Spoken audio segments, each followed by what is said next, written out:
So, as viewers of my channel will know, recently I did a very quick video on Batman Begins, and I guess that sort of kicked off a bit of a yearning for some Batman material from me, because I've begun watching Batman the Animated Series, which, as anyone who is a fan of Batman will know, is probably the most critically acclaimed Batman thing, often lauded as sort of the definitive adaptation of Batman.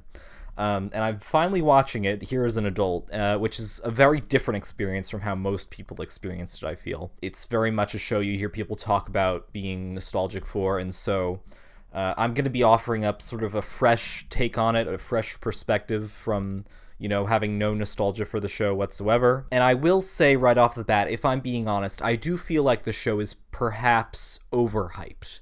It's not bad or anything, but I do think when you hear as much of this show as you hear about it, there are certain things where it's just a bit disappointing to see. First of all, I don't want to, because it is a good show. Here's the thing, here's my problem with the show, though, is that very often you'll sort of switch from episode to episode where, and by the way, I'm just talking about this because I'm watching the episodes in production order, and I've seen the first 34 episodes. So I've seen a good chunk of episodes to talk about my thoughts on the show.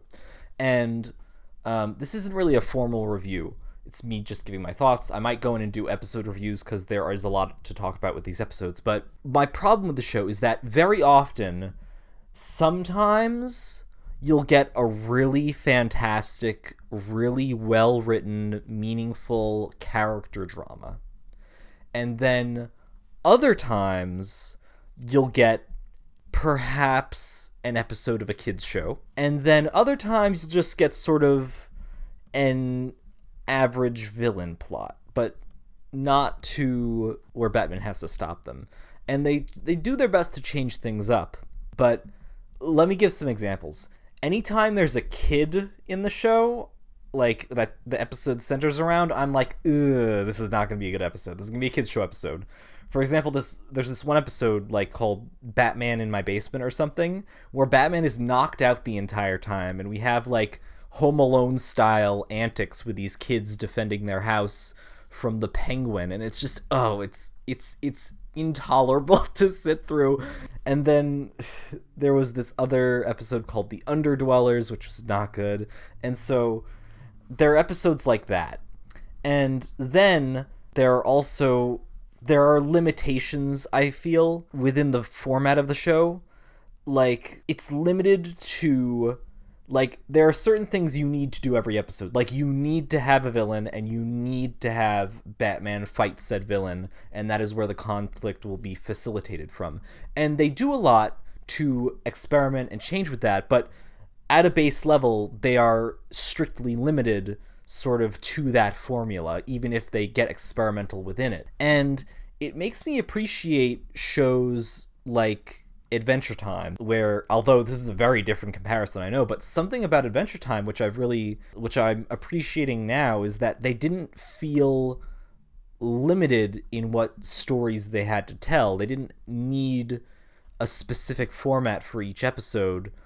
There was still conflict within those episodes, but you didn't need to focus on the same characters, and you didn't need to have it be, a villain of the week sort of thing.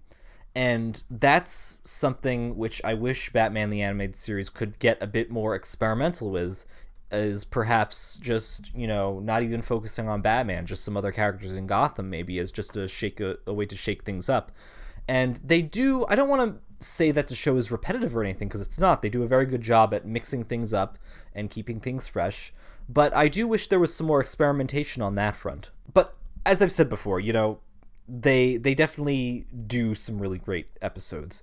I think the Two-Face two-parter was really excellent, as well as the Clayface one.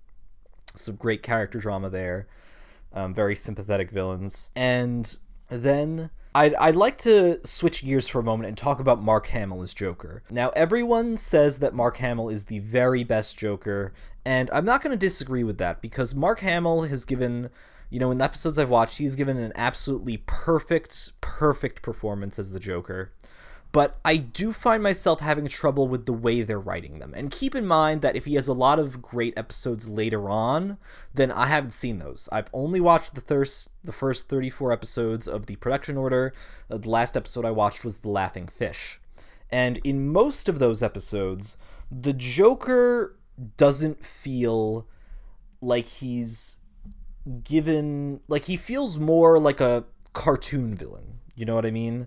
So often, he'll end up either just tripping on something and losing to his own incompetence in an act of foolishness, or like begging Batman for help or something like that.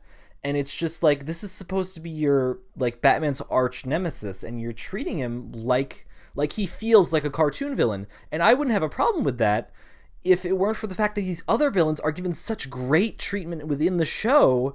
And Joker here, they're treating him like a joke. Like, at the end of each episode, like, in Christmas with Batman, he, like, slips on a roller skate and needs to get rescued. And then in, like, that other episode where he had the, like, garbage barge, he needed to, like, he fell over and needed to get rescued by Batman again. And then again, in, like, Joker's favor, like, at the end, we got some regular Joe Schmo here threatening the Joker, where the Joker has to call Batman for help. And it wasn't a realistic scenario that in that case either. Like, the rest of the episode was really good, but that ending, I just feel like it didn't do a good job.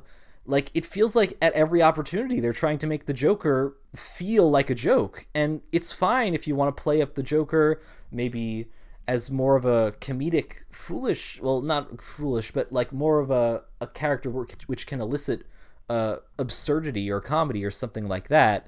But the way they're executing him here in these early episodes is just not good, because he feels like a children's cartoon villain at the end with the way he's defeated each time. And like, you get these fantastic close-offs with villains like Clayface, who like fakes his own death in order to escape, and then that clock guy who I can't remember the name of. He's such a lame villain, but even he was given a really fantastic exit in his episode, where he's given an ambiguous, like, a possible, like, he possibly didn't die but he escaped. But with the Joker, they don't do it. And now I would like to bring up The Laughing Fish, because The Laughing Fish is a Joker episode which did a much, much better job with him. He jumps into the waters to escape Batman, and maybe he dies, maybe he doesn't die. It's left ambiguous. We all know he's going to come back, and that is a much better way to handle the defeat of Joker in a Joker episode for me. I hope people are understanding where I'm coming from with this. My qualms here are not with Mark Hamill's portrayal or the performance. It purely comes down to how they're writing him. But fortunately, if The Laughing Fish is an indication, then I feel like they did a much better job with writing Joker. I hope they're headed in a better direction with that character, because I really hope... Because it's hard to take him seriously. Like... And I know it's weird to say I want to take the Joker seriously. I want to be able to see the Joker. When the Joker comes up, I'm like, oh, this is going to be an actual real threat for Batman and the rest of the characters. And the episodes up until that, the way he's defeated, it's hard for me to believe that. Now, with all that said, I think that's the main chunk of what I wanted to say. And now that I've gotten all those complaints out of the way, let's get on with the praises. So, right off the bat, when I was first watching the first episode of the production order, I want to say again, of the production order, which is On Leather Wings, the animation absolutely blew me away. I could not believe what I was seeing was done on American TV animation. It was so... Like, there are shots in that episode which are just, like, incredible. Like, there's one, the chase scene at the end of that episode, where Batman's grappled onto Man-Bat's leg and they're flying through the sky. There's like, the animation is so incredible during that segment. And there's that one shot where they fly past the blimp and it just looks amazing. I can't overstate that enough. It was such a cinematic, dynamic shot, and it was just, I was blown away. I was absolutely blown away by the look of this show. Obviously, it goes without saying, like, the look is fantastic. It's so sleek, it's so dark, it's so gothic, it's so Art Deco and 20s and timeless and like 20s, 30s style. And, like, the show looks really good. There are moments where, like, the animation is a bit limited by budget, but there are other times, like 90% of the time, this show has really solid animation. And like the Clayface climax where he's like transforming, that's another really great moment of animation. And there's so many great moments of animation throughout the show, and even when it's not like firing on all cylinders, it still has a pretty solid look to it. Like there is very little iffiness to the animation, you know what I mean?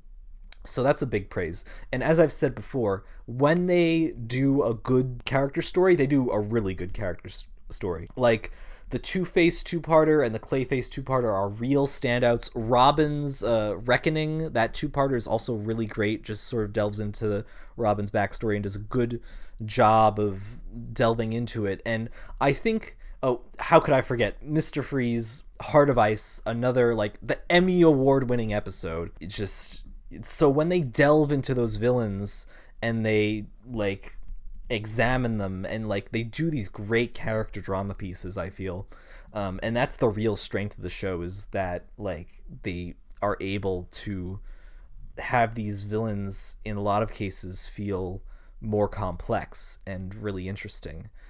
And sadly, as I've said before, you don't get that level of quality with every episode. I mean, I think that's to be expected out of most shows. Is you're not going to have a banger every week, you know what I mean?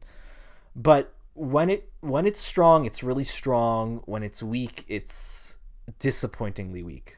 Oh, that reminds me. One more complaint I have. I'm sorry to complain about this show, but I'm getting all my complaints out of the way because once I'm done with the complaints, it's going to be just praise. One complaint about this show that I have, which really takes me out of it, is the way they sometimes don't let goons die. And this is not about Batman not killing people. I'm all for Batman having the no killing rule, but there's certain moments where a random goon will get flung out of a window or something, and from the height they're falling at, you would think, oh, they're not going to survive that. But then they always need to show them like landing in some water or landing softly in a tree or something like that to show the audience that they're not dead. And that's one of those things where it's like, ugh, you're making me feel like I'm watching a kids show. And technically it is a kids show. It's family friendly. It's very family friendly despite the immense amount of guns and psychological trauma that everyone's going through. But that's one of those things which it brings it down a bit because they always have to highlight it, and it takes me out because it's so off and unrealistic. And that's something like, I hate to compare it to other shows, but you look at something like Star Wars The Clone Wars, which was a family-friendly show, but they were not afraid to just let people die and get killed, because that's the nature of the show. And, you know, as a kid, when watching that, I was fine with people dying, because I understood that people died. And, you know, it was a show. And, like, the fact that it needs to be every single goon, even when Batman isn't at fault for it, like, it just takes me out of it. It's just one of those things. But yeah, that's the majority of what I have to say. I don't have much else to really say at the moment. This wasn't really a review. This was more a my thoughts on type video where I just rambled. I hope you enjoyed, and I think I'm going to do more Batman the Animated Series rambles like this, just updating my thoughts, because this was early on in the show's life cycle. And if it has a dramatic uptick in quality every single episode, then I'm like, whoa. Not to say the show's bad. I enjoy the show. I've said, you know, this feels like, when I'm watching this show, I don't feel like I'm watching an adaptation of Batman. I just feel like I am watching Batman. You know what I mean? Like when I'm watching Christopher Nolan or the Tim Burton ones, I'm like, this is an adaptation. It's an interpretation. Whereas with this, it feels so distilled and like concentrated that it just feels like I don't feel like I'm watching an adaptation. There's no other way to say it. It just feels like it is Batman. But yeah, that's all I got for now. I hope you enjoyed this video, this long ramble. Please don't be too mean for me having problems with the show. I don't even dislike the show. I enjoy the show. I've been enjoying my time with the show, but they were just things that I felt like I needed to bring up. But yeah, that's all I got for now. I'm probably going to do more of these, so if you enjoyed or you like these videos, then, you know, like, dislike, subscribe, comment down below telling me what you think of the series, and that's all I got for now. So, thanks for watching, I'll see you later, and I hope you have a fantastic day.